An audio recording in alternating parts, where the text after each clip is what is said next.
আমাদের কাজ কি? আমাদের কাজ হলো ভাই, খুব বড় স্কেলে কথা হয়তো বলে ফেললাম, আমাদের কাজ ছোট থেকে শুরু করতে হবে, ছোট স্কেল থেকে। এটা আল্লাহ পাকের অনেক বড় দয়া যে আমরা আলহামদুলিল্লাহ মুসলিম পরিবার অটোমেটিক জন্মগ্রহণ করেছি, তাই না? আমরা আল্লাহকে চিনি, রাসূলকে চিনি, কোরআনকে চিনি।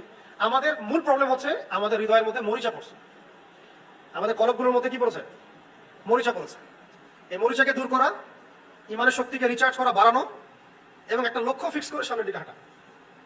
এই সর্বপ্রথম বাসায় গিয়ে কাগজ কলম নিয়ে বসতে হবে রাতের বেলা, ঠান্ডা মাথায়। আমার বয়স কত? 25। আমি বাঁচতে পারি কত বছর সর্বোচ্চ? 60। সে আর কি, ফর এক্সাম্পল।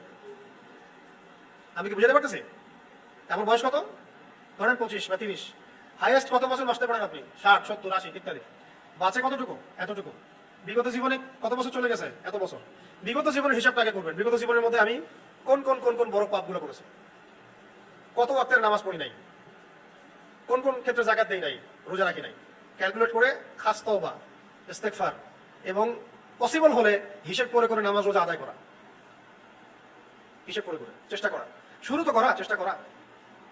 অনেকে 30 বছর 40 বছর নামাজ পড়ে নেই, আছে না?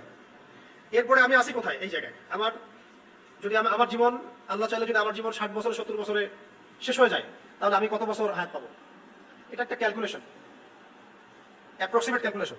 তাহলে আমি যদি 25 বছর 30 বছর 40 বছর আরো বাঁচি, আমার প্ল্যানটা কি 40 বছরের? Do you have any plan? বেশিরভাগ স্টুডেন্ট বলবে নাই, আসলেই নাই। এই যে প্ল্যান করা যে আমি 40 বছর যদি বাঁচি, লাস্টের 5-10 বছর আমি ওইভাবে অ্যাক্টিভ থাকতে নাও পারতে পারি। এবং আমরা যখন বিয়ে করব, বাচ্চা কাচ্চা হবে, চাকরিতে ঢুকবো বা ব্যবসা করবো, তখন আমাদের অনেক রেসপন্সিবিলিটি আসবে। বাবা মা, স্ত্রী, সন্তান, ভাই বোন, আত্মীয় স্বজন ইত্যাদি, ওগুলো নিভাইতে হবে আমাদেরকে, হক আদায় করতে হবে। তখন আমরা অনেক বেশি ব্যস্ত হয়ে যাবো। আর আমি কখন পড়বো, কখন আমল করবো, কখন বিয়ে করতে চাই, আমি দিনের জন্য কি করতে চাই। এবং আজকে থেকে 10 বছর পরে, 15 বছর পরে, 20 বছর পরে আমি আবু আদনান, আপনি আব্দুল্লাহ, আপনি আব্দুর রহমান, আমি আপনি নিজেকে কোন জায়গায় দেখতে চাই, এটার ক্যালকুলেশন আমাকে করতে হবে, প্ল্যান। এরপরে এবং you have to dream big. মানে দিনের ক্ষেত্রে, দিন ইসলামের ক্ষেত্রে আপনাকে অনেক বড় স্বপ্ন দেখতে হবে যে আমি শুধু গতানুগতিক মুসলিম হয়ে থাকবো, এটা আমার উদ্দেশ্য না। আমি চাইবো যে আমার পুরো জিন্দগিটা, প্রত্যেকটা দিন রাত দিনের জন্য উৎসর্গিত হোক। কথা বুঝতে পারছেন? এবং এটা যদি আমি চাই, তাহলে আমার মেহনত অনেক বেশি করতে হবে, এবং আমাকে সুস্থ থাকতে হবে, আমাকে শরীরের যত্ন নিতে হবে, মনের যত্ন নিতে হবে, আমাকে ফুড হ্যাবিট ঠিক করতে হবে, তাই না? আমার লাইফস্টাইল ঠিক করতে হবে, প্রচুর পড়তে হবে, নিয়মিত আমল করতে হবে, প্রচুর দোয়া করতে হবে, তাহাজ্জুদ করতে হবে, সুন্নতের উপর থাকতে হবে। আমাকে তোমার প্ল্যান করতে হবে। এইভাবে আমি নিজেকে 10 বছর 15 বছর পরে কোন জায়গায় দেখতে চাই, এটা আপনাদেরকে আমাকে এখনই ফিক্স করতে হবে। করে তাজা ওযু করে এসে 2 রাকাত নামাজ ইখলাসের সাথে পড়ে আল্লাহ পাকের কাছে তৌফিক চাইতে হবে। আল্লাহ, আমি এভাবে প্ল্যান করেছি, আল্লাহ তুমি আমাকে তৌফিক দান করো। এরপরে আল্লাহ রাব্বুল আলামিন আপনাকে তৌফিক দিলে আল্লাহ পাক প্রত্যেকটা বিষয়ের দায়িত্ব নিজেই নিয়ে নেবেন ইনশাআল্লাহ। এরপরেও শয়তান তো বসে থাকবে না, মানুষ শয়তান, জিন শয়তান তো বসে থাকবে না। বাধা দিবে, ওয়াসওয়াসা দিবে, হতাশা আসবে, টাকা পয়সার সমস্যা আসবে। আল্লাহ পাকও পরীক্ষা করবেন আপনাকে। এমন না যে সব স্মুথ হবে, অনেক পরীক্ষা আসবে। যখনই হকের পথে আসবেন, পরীক্ষা আসবে। দারিদ্রতা দিয়ে, মানুষের সমালোচনা দিয়ে, পরিবার থেকে, সমাজ থেকে, রাষ্ট্র থেকে, বিভিন্ন জায়গা থেকে আপনাকে পরীক্ষা করা হবে। এই পরীক্ষায় যদি আমরা উত্তীর্ণ হতে পারি ইব্রাহিম আলাইহিস সালামের মতো, হ্যাঁ, হাসবি আল্লাহ ওয়া নি'মাল ওয়াকিল, তাহলে আগুন ঠান্ডা হয়ে যাবে। আগুন কি হয়ে যাবে? ঠান্ডা হয়ে যাবে। যদি পরীক্ষা উত্তীর্ণ হতে পারি মুসা আলাইহিস সালামের মতো, কাল্লা ইন্না মা'আ রাব্বি সায়াহদিন, কোনো অবস্থাতেই না, আল্লাহ আমার সাথে আছেন, আমার রব, তিনি আমাকে পথ দেখাবেন ইনশাআল্লাহ। তখন সমুদ্র ভাগ হয়ে যাবে।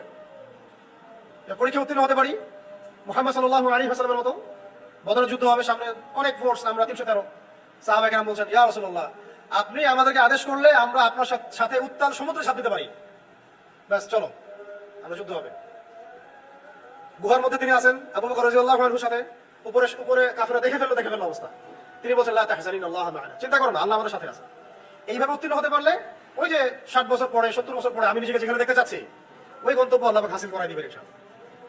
কোনো সন্দেহ নাই, এবং সন্দেহ করার কোনো অবকাশই নাই যে আল্লাহ পাক পুরো মহাবিশ্ব পরিচালনা করছেন, জান্নাতের মালিক, জাহান্নামের মালিক, আখিরাতের মালিক, দুনিয়ার মালিক, কিয়ামত দিবসের মালিক, আমাদের রিজিকের মালিক, হায়াতের মালিক।